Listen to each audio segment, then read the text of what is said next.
Hey guys, welcome to the Retro Media Talk Podcast. I'm Steve Montgomery here with Steve Lago.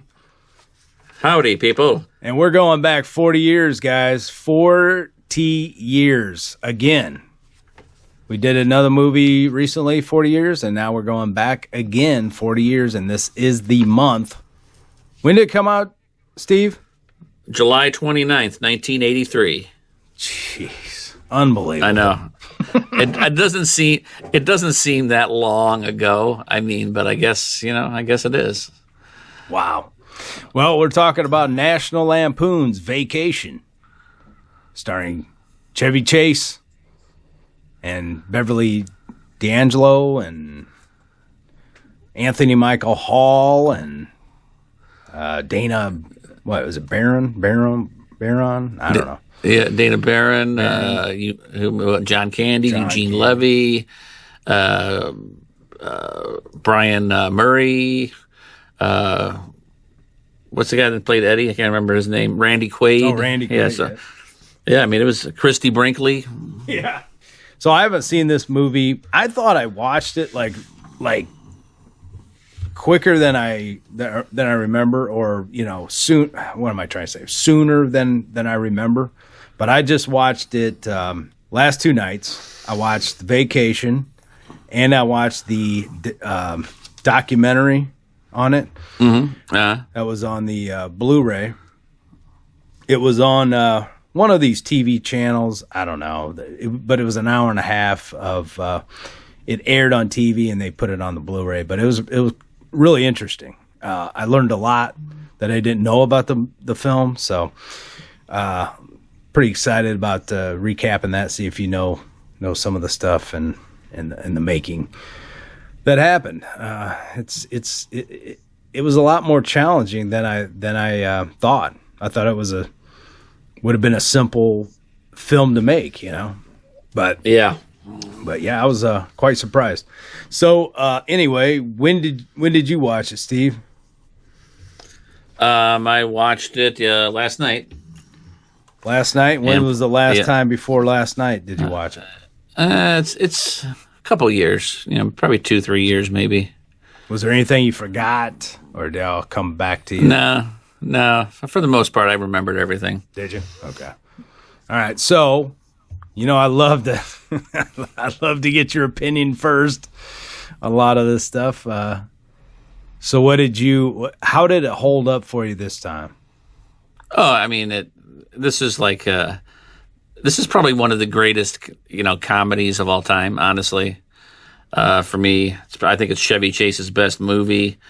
No, it's just, it's an hour and a half of stupidity. You know what I mean? It's just a good escape. No, it totally holds up. I mean, Chevy Chase is one. I mean, just looking at him, he's just one of those people that he can just do stuff with his face, and how he can just be so dumb and and just crack you up, So, well, what do you like better, him in this one or in Christmas Vacation, or because we did do Christmas Vacation.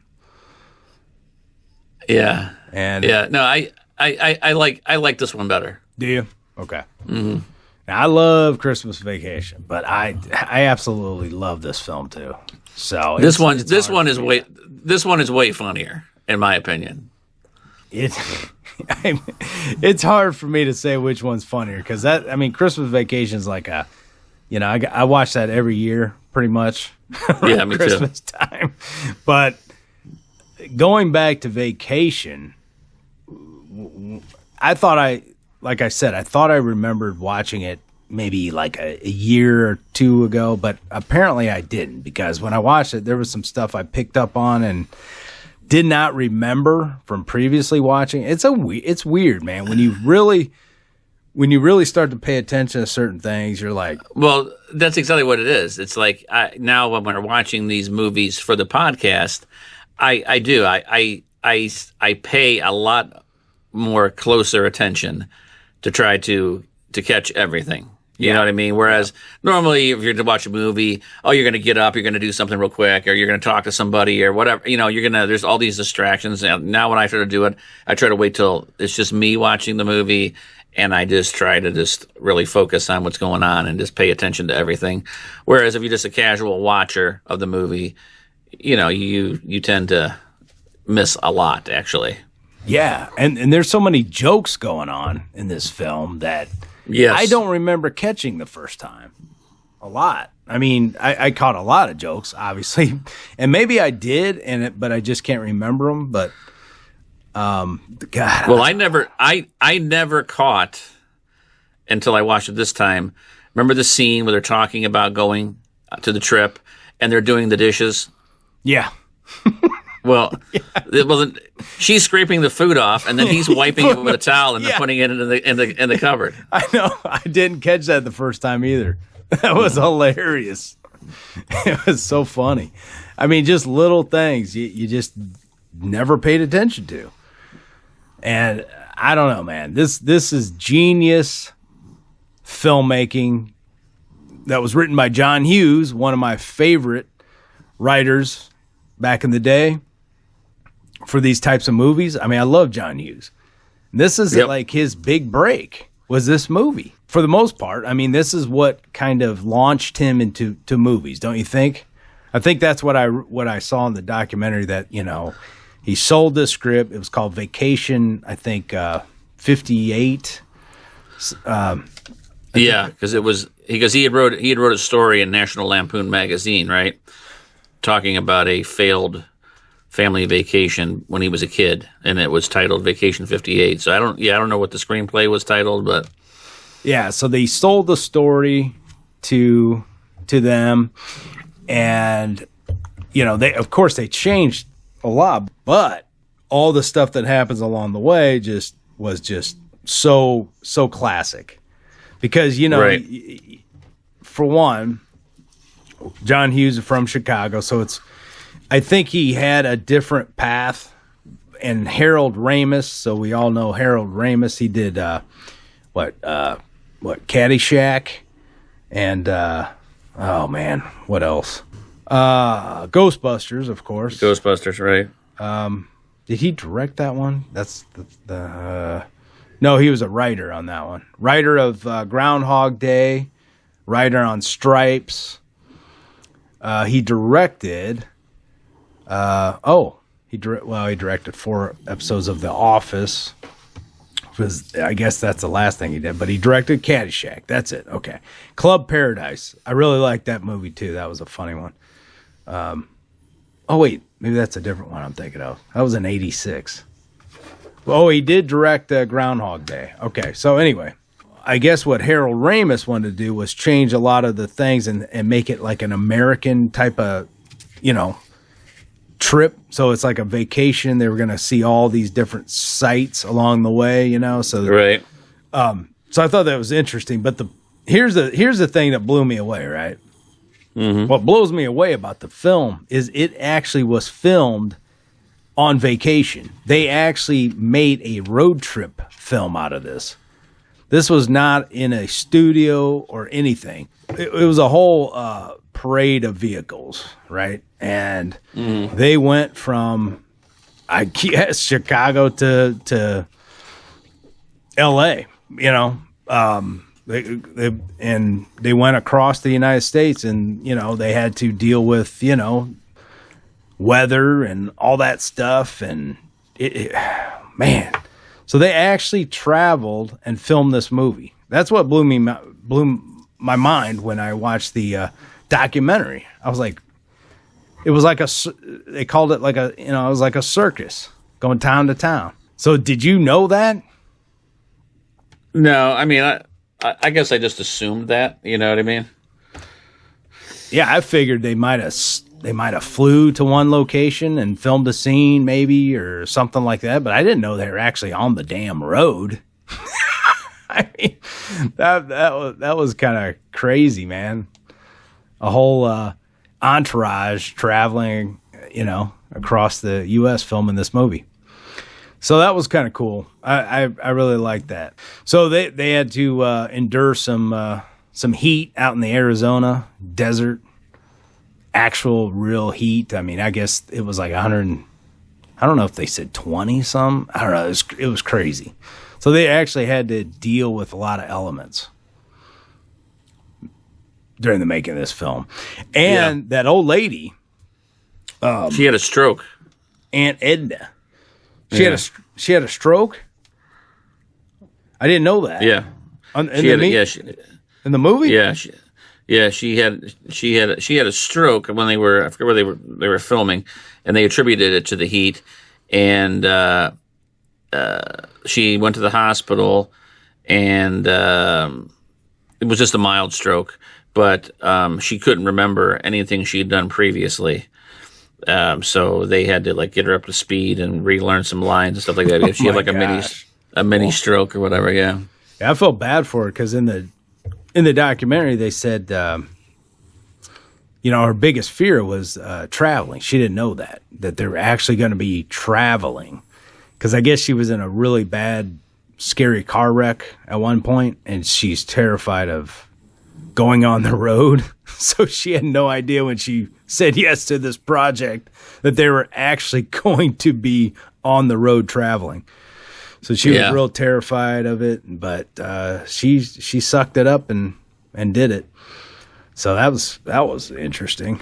I thought she would have quit, but oh man, I don't know. So there's a lot of crazy things happen. Let's see what else. So Jane Kronowski, when I was looking at her, that was Eddie's daughter. Eddie, Randy Quaid there. She looked familiar to me. And then I was like, who is she? And then I found out she was on that show 30 Rock. Do you recognize her? She looked familiar. I'd never seen 30 Rock, so I couldn't tell you if that was... Yeah, I watched an episode here and there, but I wasn't a faithful follower of that show. But yeah, I was like looking at her, it's like she was on 30 Rock. But the line I didn't remember was when she was talking about French kissing. Yeah. And she goes, "Well, Daddy says I'm the best." Right. Oh my God. Do you remember that? Yeah. I didn't remember that. Oh man, I cracked up. Still unsteady, and I French kiss. So everybody does that. Yeah, but Daddy says I'm the best at it. So we know Brian Doyle Murray. He was the clerk at the campground that they stayed at. Yep. And, when I did not remember that at all. And obviously, yeah, go ahead. Oh, I was going to say, and then obviously in Christmas Vacation, he plays Mr. Shirley. Yeah, yeah, his boss. And I did not remember he was in the first Vacation at all till I saw him there. I was like, "Whoa, that is funny." A lot younger and a lot thinner. Yeah. Then you got Anthony Michael Hall. I love Anthony Michael Hall. He played an awesome Rusty. Everybody knows Anthony Michael Hall from the 80s. Come on, Right. He obviously wasn't in the second one or any of the other ones after that. Obviously, John Hughes took a real liking to him and put him in, countless movies from then on. And he turned down, European Vacation to be in Weird Science. So after Weird Science, I don't know. He was in how many movies? I mean, he was in Breakfast Club. He was in 16 Candles. Just a whole bunch of 80s classic comedies. I mean, you knew who he was, right? I mean, right. For sure. Yeah. Okay. I figured you did. He was just in the news this week that he became a father for the very first time. Holy this cow! Week. He's got to be our age, right? Yeah, I think they said he was 51, 53. Yeah, I can't remember. Early 50s. Wow. But yeah, I really like Anthony Michael Hall. I loved. I don't know if you ever watched it, but the Dead Zone television shows. I was gonna say that, dude. That was one of my favorite shows. Yeah, on USA. Great show. Oh, it was so good. And he was such a great actor in that. Gosh, I don't know. That show was top notch. Yeah, if anybody hasn't seen the Dead Zone series, go watch it. Find it, rent it, whatever. That is, I don't know if it's streaming anywhere, but it's an incredible show. It should be, because I remember I watched it about 2-3 years ago on some streaming service. Watched them all. You know, they were planning on bringing him back for European, and since he refused, that's when they decided, you know what, we're just going to go ahead and get a new Audrey too, and then that became the joke, right? Well, and it made sense too, because you know, as the years go by, the kids had to get older or something, you know, because you remember the Rusty in European Vacation, he was like 6 foot. He was a giant. Remember, he was like this big, tall kid. Yeah. And then you go to Christmas Vacation, right? And then he's that little kid from the Big Bang Theory. Yeah, yeah. And then Roseanne, right? Right. And then Vegas Vacation, he was probably like, what, 1920, whoever that guy was. I can't remember his name now. But, yeah, so, I mean, that he was definitely the best Rusty, though, in my opinion. That's what bugged me when I was a kid watching these movies, was that they changed the kids.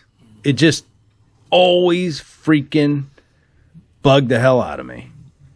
And I wouldn't give a lot of the sequels any credit, really. You know, I just kind of wrote them off, because it's like, I ain't gonna watch this. I did watch European Vacation. I've seen Vegas Vacation, but you know, they were just like, I don't know. I haven't seen them in a long time, so I don't really know. But I remember just not liking them right off the bat because they changed the kids. So I already had a predisposed opinion of it, but I guess in one of the films, what was it, Vegas Vacation? I guess there's an inside joke where Chevy says, "I don't even recognize you guys anymore," something like that. Yeah. So that was kind of funny. Yeah, I mean, I never really, you know, the kids were just like very minimal in the stories, you know. Anyhow, so I really didn't give a crap about the kids for the most part. The first movie, I was more interested in the kids, but as the rest of the movies went on, even Christmas Vacation, they didn't even need to be in the movie, in my opinion, because I didn't really care about them. You know what I mean? I mean, think about Christmas Vacation. The kids are so insignificant in that movie. You know, they're complaining that their grandparents are sleeping in the bedroom with them. That's about it. That's all I remember from that movie about the kids. Yeah, I hear what you're saying. Brickhouse Nutrition offers an array of workout essentials like Foundation, a great muscle building formula. Fight muscle fatigue and increase your workout endurance. Foundation combines creatine and ATP to increase nutrient and oxygen delivery. This helps the body work out longer and recover faster. Creatine supplements and ATP supplements are backed by studies that prove they help with lean mass and strength individually. Foundation is known to pack on muscle naturally. Use our special coupon code HEALTHYLIFE to get a maximum discount. Coupon code HEALTHYLIFE. Healthy Life.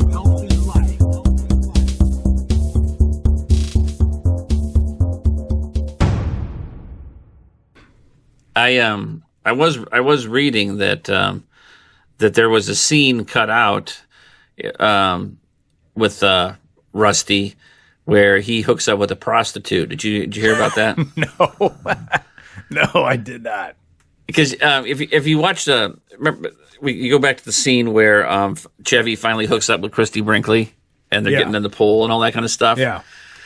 So that whole thing goes down, right? And then Chevy gets caught. He goes back up to the room, and then him and Beverly D'Angelo go out to the pool and jump in, right?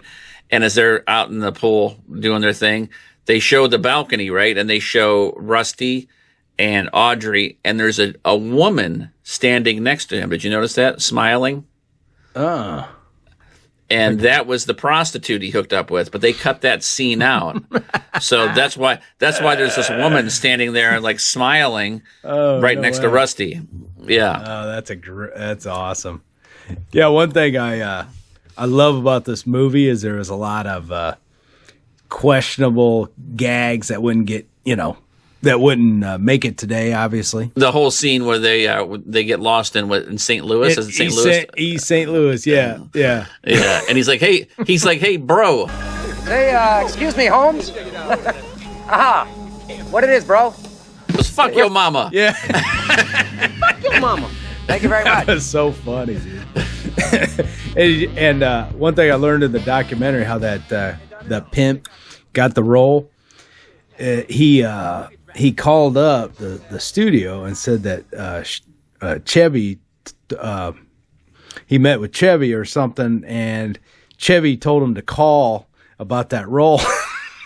And I guess he knew this guy, that the pimp.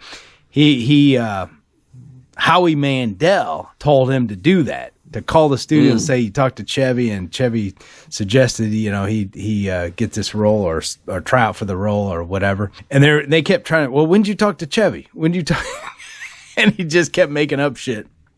And then finally he came in to try out, and they were still asking about how you know Chevy and all this stuff, and he was still lying and whatever. But he ended up getting the role. And Howie Mandel, I guess, was cracking up. And he said, "I told you." Jane Kronowski's, the brother. I can't remember the character's name. Yeah. Well, right. Yeah. You know what I'm talking about. The kid that says, "You ever bop your baloney?" You ever bop your baloney? And he's showing Rusty all his nudie magazines, Yeah. Well, anyway, that kid, his career went up till I think 93. Uh-huh. And I dug to see, what the hell is this guy doing now? And he's off the map. He's off the map. He was in a lot of stuff, because I couldn't tell you what he was in, but I was like, I remember seeing him like older and stuff. You know what I mean?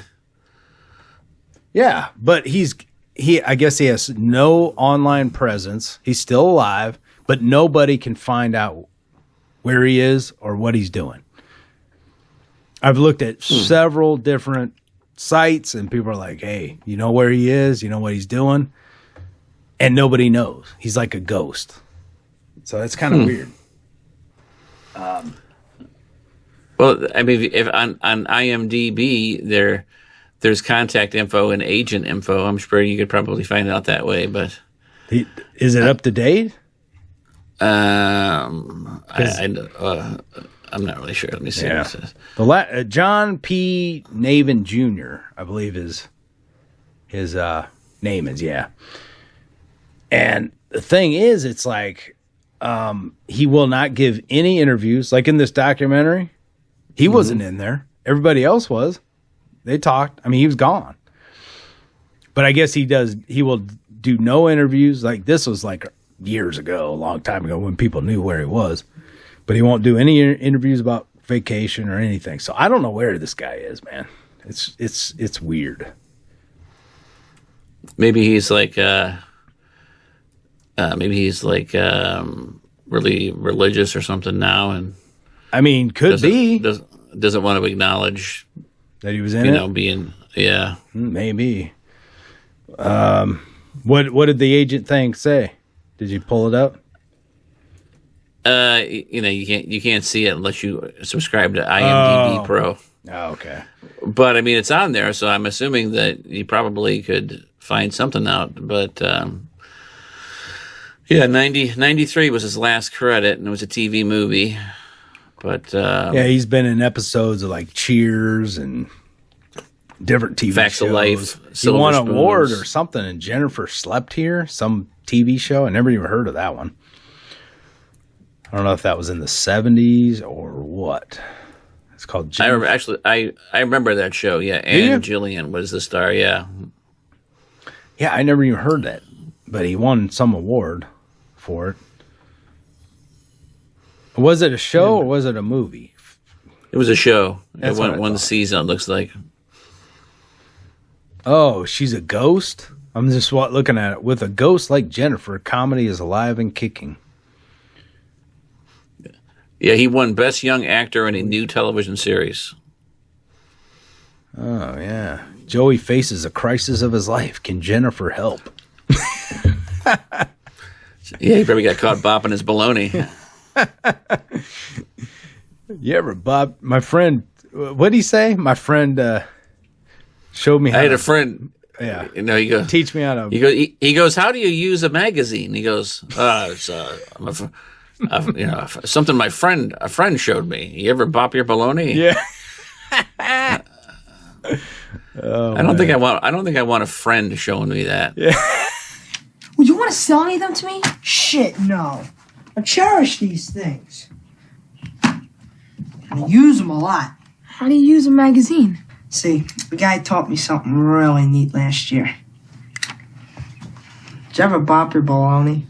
The other guy we need to acknowledge. Well, I guess we could say Eugene Levy. You know, classic actor and comedian, and everybody knows him from like American Pie and that one TV show came out a few years ago called Schitt's Creek. Did you ever see that? That was a funny show.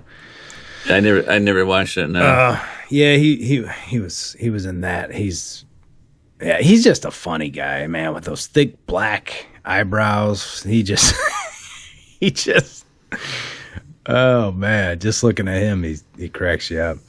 Then you had of course John Candy. We got to talk about John Candy. Now, when I was looking at, reading about John Candy and stuff, I don't know if we talked about this. Did he die on the set of Wagons East? They said he had a heart attack. I don't know if he died on the set of that. I think he died during the filming of it. Maybe he died on the set. I don't know. That's all I read he died on the set, and I'm like, what? Or maybe he had a heart attack on the set, and he died in the hospital. I don't know. But that, I've never seen that movie. I think I had another comedian in there. Yeah, it's got the Jewish guy. I can't think of his name now, but Richard Lewis. Yes, yeah. I've seen the movie. I don't remember too much about it. Yeah, it came out in 94, and I did not know that was John Candy's last movie. I should have, but I didn't realize that was his last movie. And I don't know. Yeah, it doesn't say that he died on the set, but it said during the final days of the film's production, John died of a heart attack at the age of 43. Script rewrites, a stand-in, and special effects were used to complete his remaining scenes, and was released 5 months after his death. Wow. Huh. I didn't know that. That's wild. Yeah. Died at 43. Yeah. And he wasn't really that heavy. No. 275 pounds, they said. Yeah. All right. I mean, dude, when I was watching the film, I was like, God, how am I going to remember all this shit? There's so much going on in this film. I really don't know where to go. I mean, there's just so much that happens in this film. It's one thing after the next. There's so many jokes. So I don't know. What do you want to share? What's some of your memorable, Well, the first thing I'll say is that some of the best movies are on the road movies, Yeah. like Planes, Trains, and Automobiles and Vacation. Movies that are on the road, they're just like a formula for just like you can have like a story. There's an overarching story, right? Like they're trying to get somewhere, but until they get to that destination, it's just ridiculousness. You know what I mean? And that's what makes them cool. But and Planes, Trains, another John Hughes classic. Might add there. And it's funny too because they were trying to get back home to Chicago, right? Yeah. Isn't that what they were trying to get to? Yeah.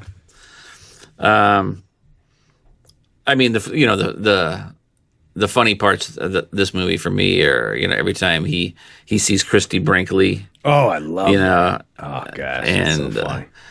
The whole he's doing his little dance with his sandwich. Yeah, there was a lot of ad libs in there, and I think that was one of them. I believe. I guess that beer scene when Randy opened that beer and handed it to Clark and said, "I bet you need a cold one." I guess that was ad libbed. Yeah, that was funny. That was funny. Yeah, that was great. And it was funny too, because just the look on Chevy's face. Yeah, and then the other scene where everybody's sleeping in the car, and then she pulls up beside, and so he's like, he ends up like speeding, and like he pulls up beside her, and then the semi comes, and he ends up going off. Yeah, he goes off the road, and then his wife wakes up. She's like, "What's the matter? You're sweating. You're flushed. Are you okay?" He's like, "Yeah, yeah, no, I'm fine. I'm fine." What's wrong with your hair? Yeah, and I like the first off-road scene too, where she's like, "Well, let's stop somewhere." He's like, "You crazy?" He's like, "I'm wide awake. I could go at least another 100 miles." Yeah. Oh, that's what I wanted to say, dude. That scene where he fell asleep, like you were going at, and wake up and everybody's asleep, dude. You remember when I went to Florida with them guys? Jay and Dan. We took Dan's truck. You remember that little. I don't know if it was an S10. I don't know what he had. Yeah, it was a smaller one. I think it was probably like an S10. Yeah. Yeah. So it was me and this guy named Dave, a friend of ours, that was going to be the band manager. We were in the back. I think, was it 3 of us in the back or 3 in the front? I can't remember, but I think Dan was driving. Jay was in the passenger, I believe. And I don't know if Frank was in the middle or was Frank in the back with us. I can't remember now. But anyway, there could have been 3 in the back. So I'm like sleeping. We're in Atlanta. Of course, I don't know where we're at, right? But we drove straight through. We were driving straight through to Florida, and I feel the truck, swerving back and forth. Mm-hmm. I know I told you the story, but I got to share it because it just reminded me of that night. So we're swerving, and I'm looking up, and I'm like, what the hell's going on? The other 2 guys, or whoever was next to me, was asleep. I look up in the back of the S10 through that window. Both them guys are asleep at the wheel, and we're in, I think, Atlanta. On the expressway. Luckily, there weren't many cars on the road because we kept crossing the line, and I'm freaking out, dude. Because if we got in a wreck, I'd be dead. I'm in the back of a freaking S10, Right. So I'm banging on the window. Hey. They both wake up, and it was like that scene in, Vacation. It was unbelievable. But luckily, we didn't wreck like the scene in Vacation. But God, man, it was just like, okay, something. We either got to pull over. You guys either got to get some caffeine in you, or we take a break because that was a nightmare. That was one time, and then when I was delivering pianos for this music store, me and the other guy, I think I was driving. Or he was, I don't remember which one was driving. We worked like 20 hours that day because we worked all day. And then the guy wanted us to take all these pianos up to Wisconsin for some piano show at the last minute. And, I'll pay for your guys' hotel and all this stuff and food and everything. Well, it's like, dude, we're on the road for seriously, we worked for 20 hours. So we both are seeing double vision. We both pass out. And I wake up. I know we were on the side of the road, almost tipped the truck with full of pianos. And, luckily we caught it just in time. It's dangerous, taking long road trips like that late at night, it's dangerous. Yeah, it is. And I'm like, especially as you get older. Yeah, yeah. I mean, you just start like, getting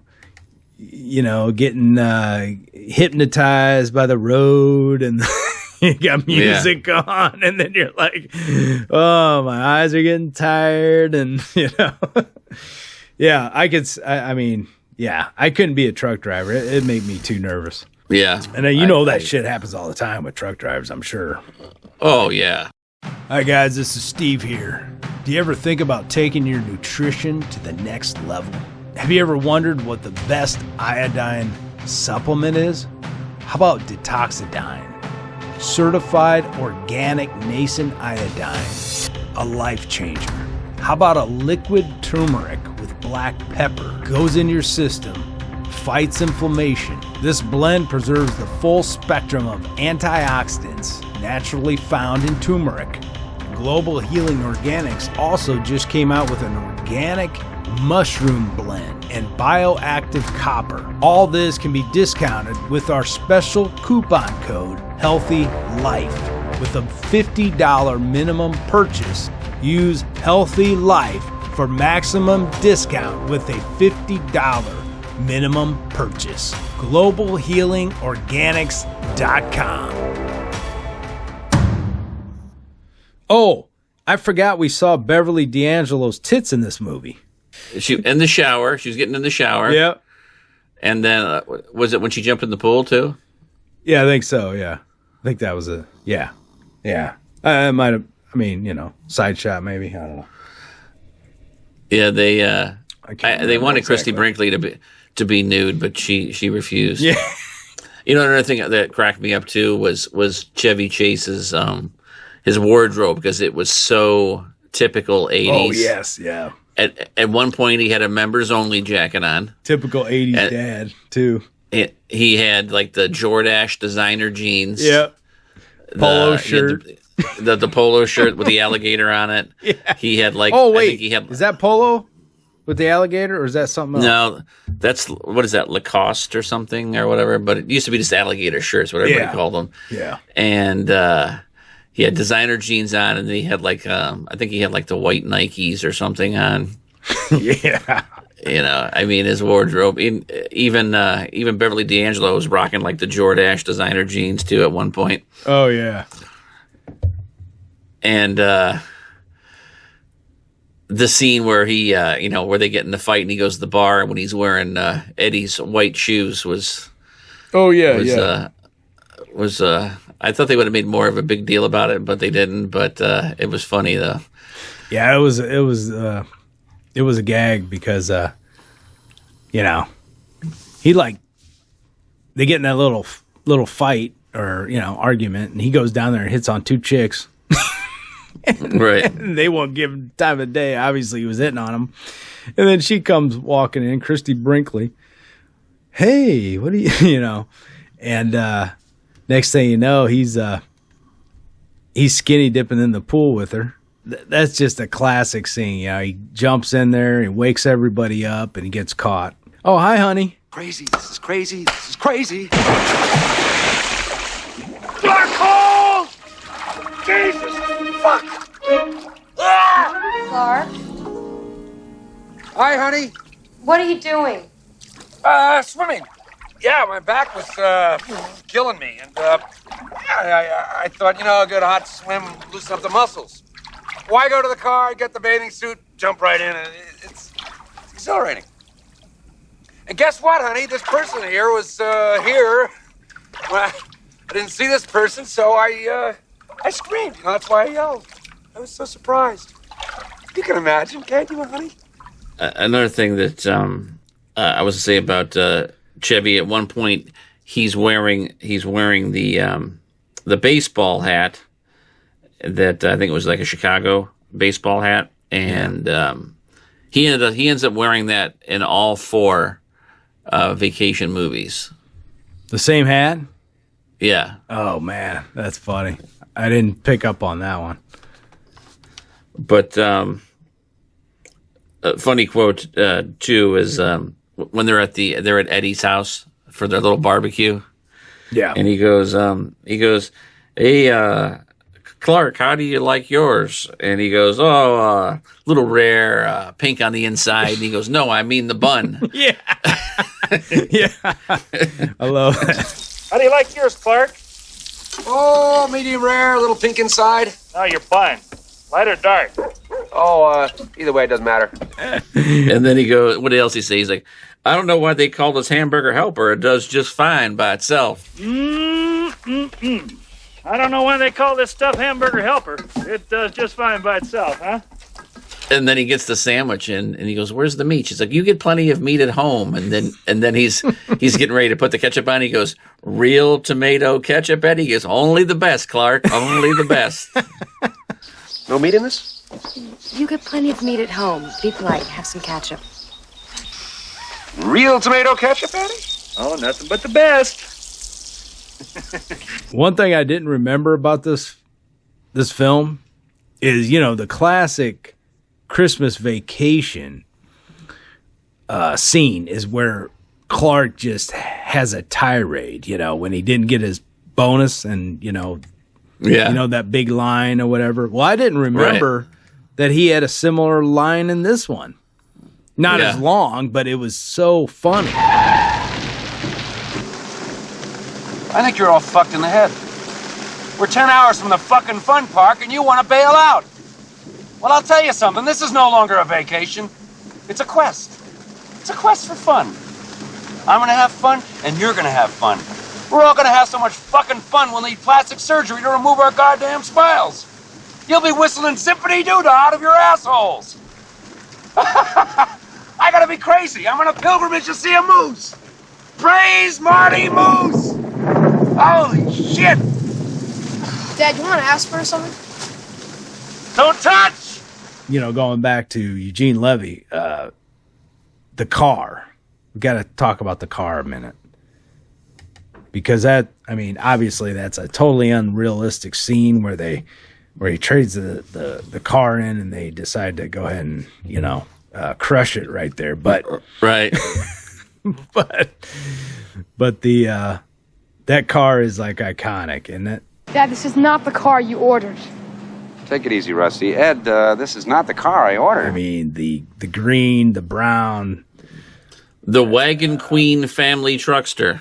The family truckster. Oh my God. That is one ugly car, but it's been an iconic for 40 years, It's just I'm surprised they did they start making those cars, or did people start buying them after Vacation? That's what I want to know. If they should have. Yeah, I know. Because I remember seeing similar cars, obviously. A lot of people had station wagons, but if they had that car right now and they put it out, I'd probably get one. That would be a funny car to drive around town. It would. And you know what? Back in the 80s, man, that was those big station wagons were the idea of road comfort, dude. Those were, that was what you wanted to take a trip in. You wanted to take a trip in a station wagon like that, for sure. Oh, yeah. They held a lot of room. I think and a lot of them used to have that reverse seat in the back, remember? Yeah. And then the back window would roll down. Mm-hmm. Oh yeah, man. That would be awesome. I've seen. Well, I told you about my neighbor's got the Back to the Future car, which I wish he'd fix up and get it going. I'd buy it if I could. If he'd sell it. Yeah. That would be awesome. Fix that up and drive that around town. Look like the Back to the Future car. But man, a vacation car? Oh man, that'd be awesome. I put that family truckster right on the side. And then what was the other word he had on there from the East St. Louis? It was honky lips. Yeah. Yes, honky lips. Honky lips. That's what I wanted to. I was trying to remember earlier what I wanted to say about the East St. Louis. That was great. Honky lips. Oh man. Then he gets the car repaired after the desert incident. I guess they had. They really jumped that car. I forget what all the facts were about that. They didn't know that it was going to have that much damage from the jump.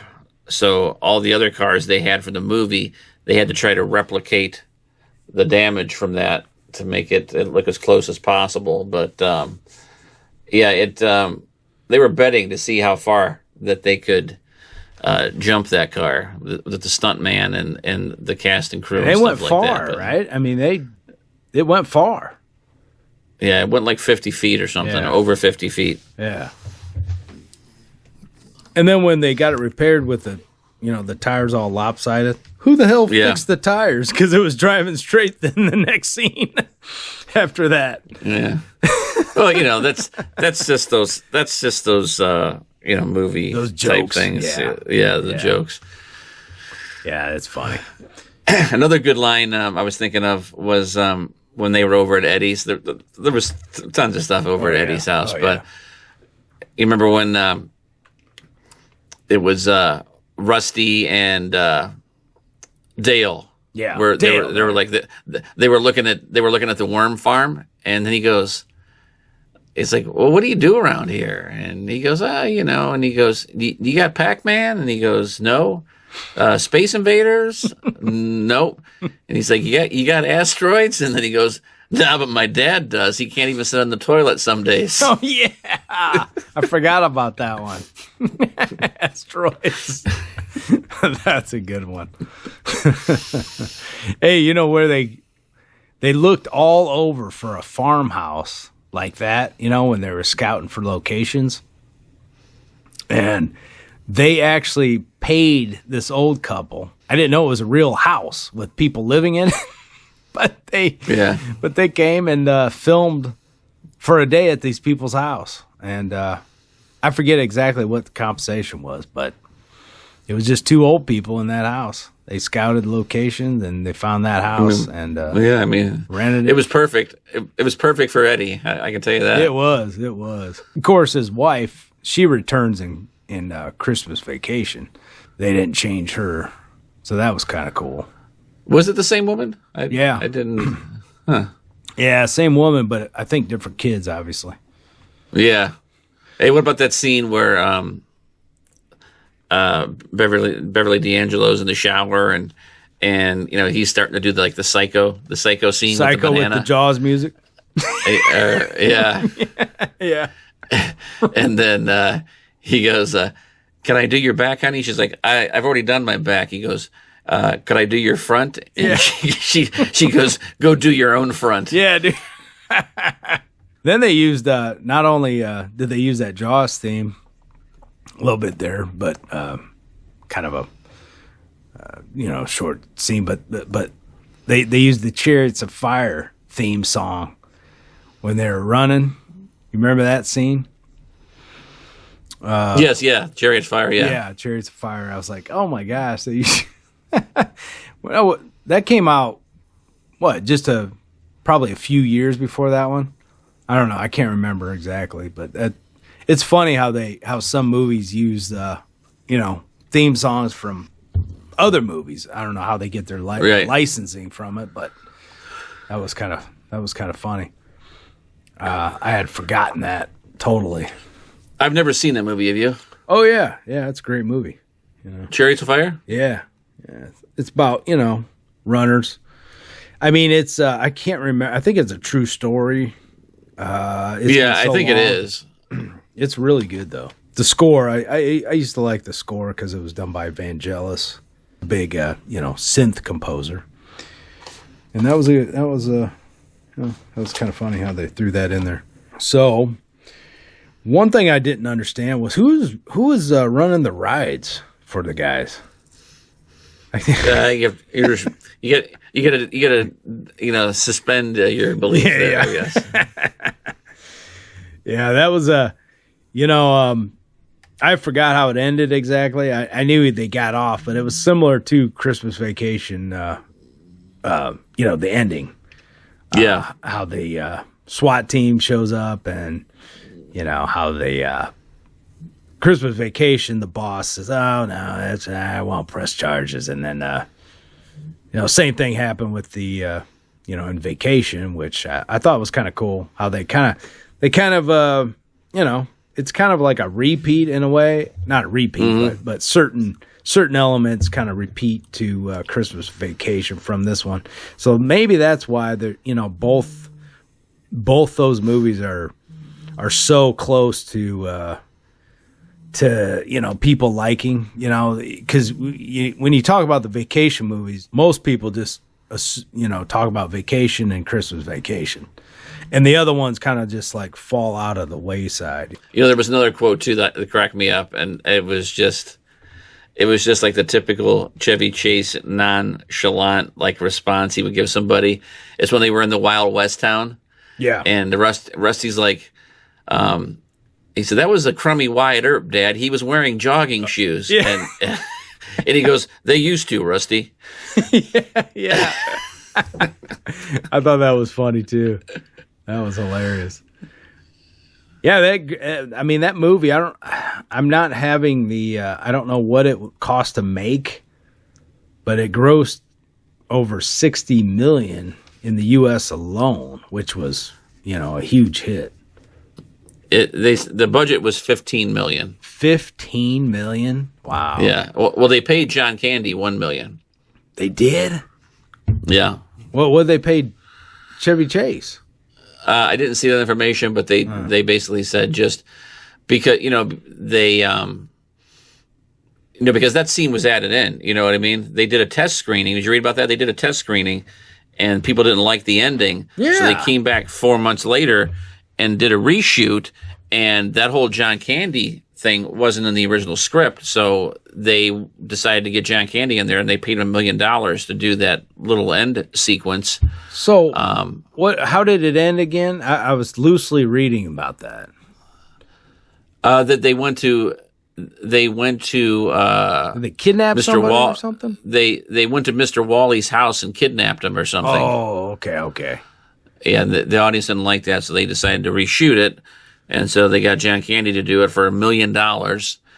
And they even changed the script where Anthony Michael Hall was the older brother because in 4 months' time he had grown 3 inches, and he was now tall. He was taller than his sister, and he was taller than Beverly D'Angelo. Oh my gosh!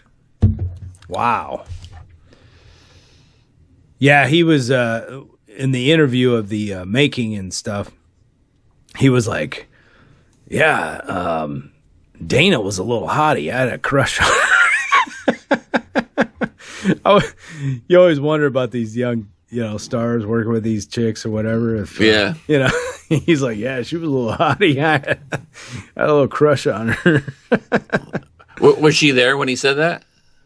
Oh, they were all talking off on. They weren't in the same room, but yeah, it was funny. She was on like Beverly Hills 90210 and a bunch of other stuff, and she says she always just gets recognized for Vacation. It's like, really? That's strange.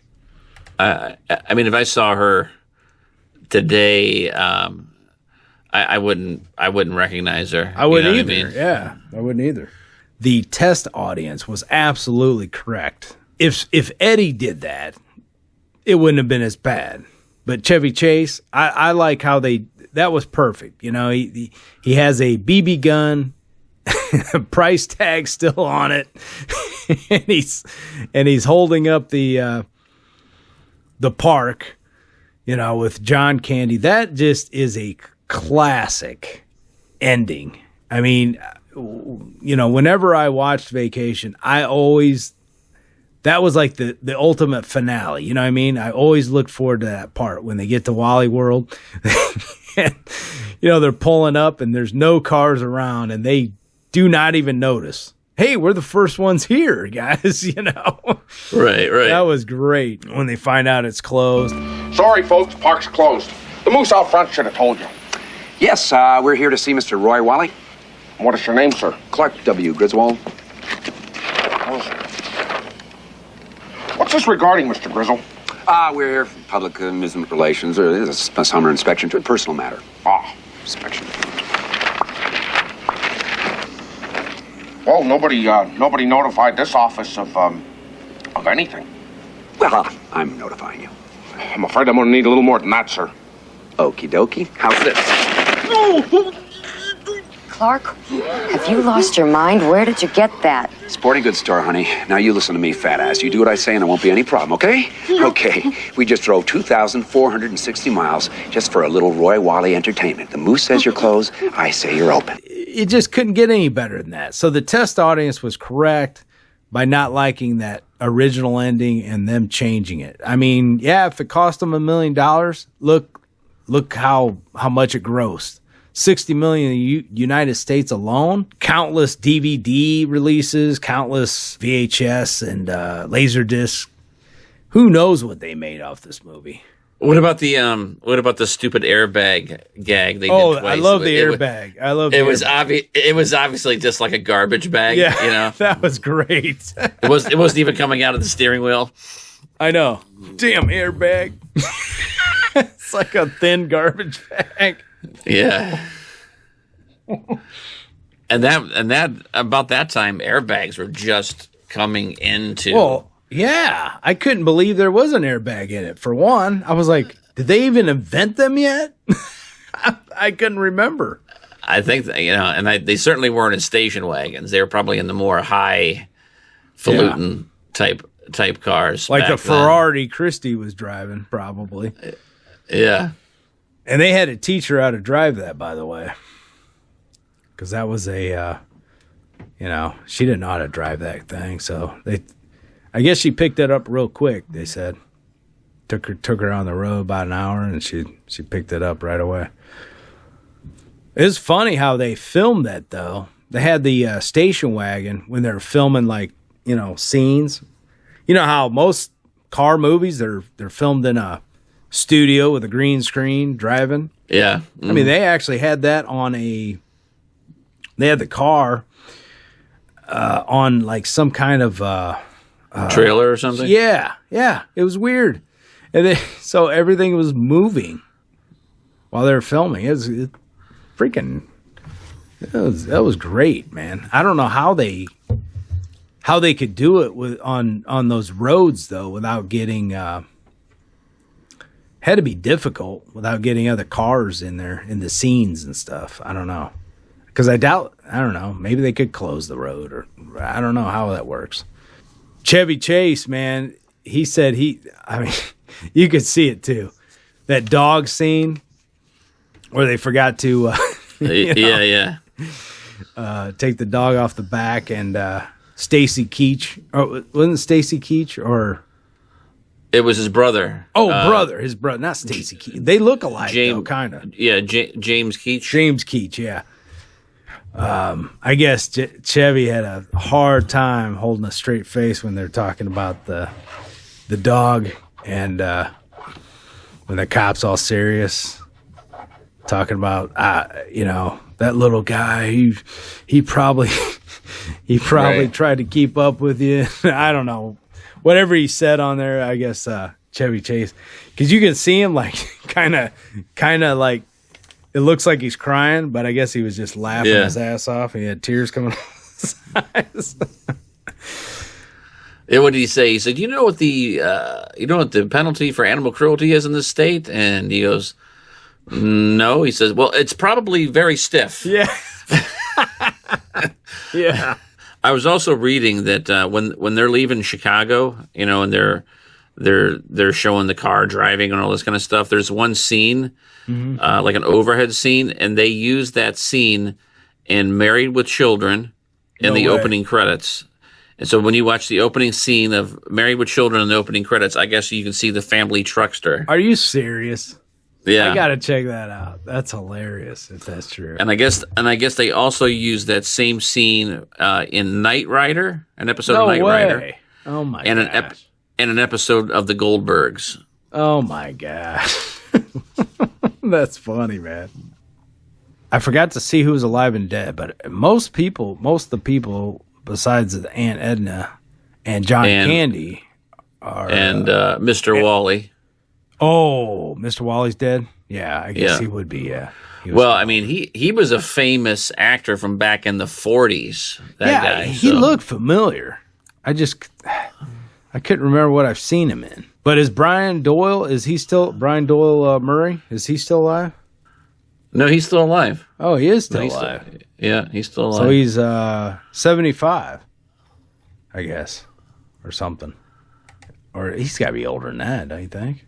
He was born in 45, 55. 77. 77, 78. Yeah, right around there. Yeah. All right. So it was the other brother that died. Huh. Yeah.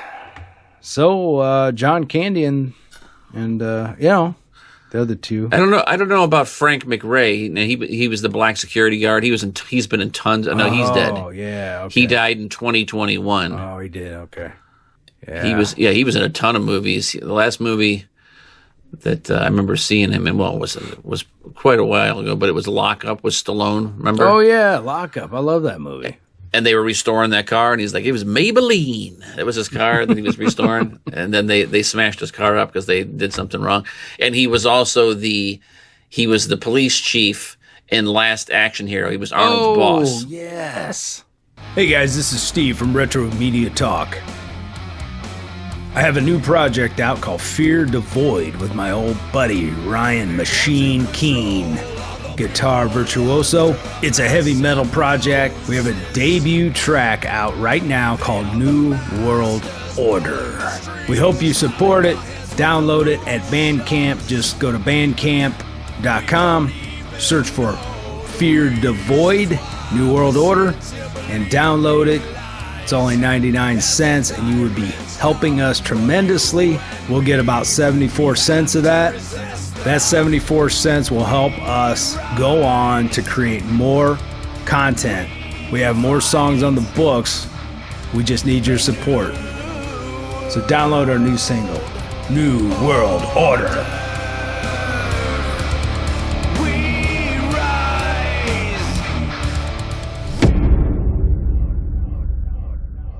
Is there anything else we want to add about vacation? I don't know. No, I don't think so. Yeah, I think I always thought, I don't know why, and I think it was because of Caddyshack, but for some reason I always thought the person that sang the theme song to this was Kenny Loggins. Oh yeah, but it's not. It's Lindsey Buckingham. Yeah, Lindsey Buckingham. Yeah, let's give him a little preview of that track on a 1, a 2, a 3. Holiday Road.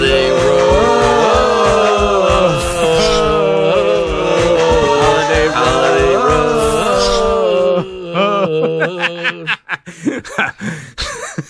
That's all I know of it. Yeah, no, that's all I know too. Yeah. Well, guys, thanks for listening to our episode of Vacation. National Lampoon's Vacation. Actually, this is weird. This is our second National Lampoon movie in a row. In a row, yeah. I don't know why I didn't think of that earlier. Yeah. I realized it earlier. I'm like, wow, they had 2 National Lampoons in a row. And two comedies. We never do 2 comedies in a row. No. We don't usually have a good one. We don't normally have a good podcast, I think, with comedies, but if it's like a super like good comedy like this one, there's plenty of things to talk about. Yeah. And this one, you have to do it, man. 40 years. I mean, gosh dang, a 40-year anniversary. We have to do Vacation. That's it. That's episode 41. I know we're slowly climbing, but we didn't even know if we'd make it to 40. so we, right. I didn't know if make it to 40. But hey, man, we're past 40, so that's cool. We're 41. It doesn't now. seem like it. It doesn't seem like we've done 40 episodes, so. I know. It really doesn't. We've grown a lot since our first episode. Yeah. We should probably redo that first episode sometime. Which one was it? What was it, Raiders? Raiders of the Lost Ark, where we had nothing prepared. Yeah. We're just winging it. Yeah, what we'll do is we'll revisit Raiders when we maybe when we talk about Temple of Doom or something. We'll go over all three of the originals or something and redo Raiders. Hey man, it was our first time. We're just we're just learning. We didn't. Yeah. I mean, we're just chit chatting about the film, but now we've kind of grown. Looking at the cast, finding some inside information on the movies or whatever. So it's a growing experience. But hey, took us a while, but I think we got a pretty good grasp on what we want to talk about. All right, guys. Well, thanks for listening. We'll talk to you guys on the next one. Bye. Do you remember when I said, where would you like to go this summer more than any place in the world, huh? What'd you say? Why? Shut up, Russ. Audrey, remember? Walley World, Dad? Walley World, Dad.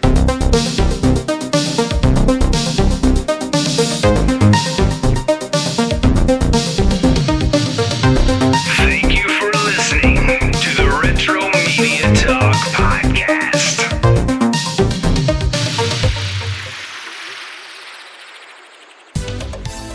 Hi guys, this is Steve. Do you know your body needs 60 minerals, 16 vitamins, 12 amino acids, and a powerful blend of essential fatty acids? 90 essential nutrients your body needs to stay healthy. In today's world, depleted soil, crop changes, and seasonal inconsistencies are yielding less nutrient-dense food. This is why the Healthy Body Start Pack was created. Longevity's products have been around for decades. If you want to check out the Healthy Body Start Pack, guys, go to naturalhealthagenda.com. naturalhealthagenda.com.